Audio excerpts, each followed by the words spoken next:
இது ரமலானுடைய முதல் வெள்ளிக்கிழமை டே 6 இஃப்தார் எப்படி போச்சு அப்படிங்கிறத ஒரு சின்ன மினி விலாகாக பார்க்கலாங்க.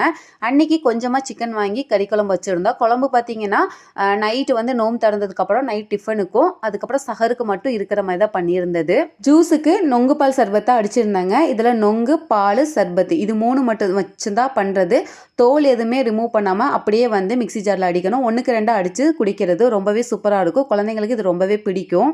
எப்போவுமே நோம்பு டைமில் வழக்கமாக ஒருத்தவங்கள்ட்ட நான் வந்து நொங்கு வாங்குவேன். அவங்கக்கிட்ட சொல்லி வச்சுருவோம். 2 நாளைக்கு ஒருக்கா நான் போய் வாங்கிட்டு வந்து தான் நொங்கு பால் சர்பத் கம்பல்சரி ஒரு நாள் விட்டு ஒரு நாள் நாங்கள் எடுத்துக்குவோம். ஸோ இப்போ இந்த டைம் பார்த்திங்கன்னா நொங்கு வந்து கொஞ்சம் டிமாண்ட் ஆனனால அவங்க வந்து ஊருக்கு கிளம்பிட்டாங்க. ஸோ ரொம்ப கஷ்டப்பட்டு தான் ஒரு பக்கம் கிடச்சிச்சு. ரொம்ப சின்ன சின்ன நொங்கு தான் கிடச்சிது. ஆனால் வந்து ரொம்பவே எலஸாக கொடுத்துருந்தாங்க. ஸோ அதை வச்சு தான் அந்த சர்பத்துமே ரெடி பண்ணதுங்க.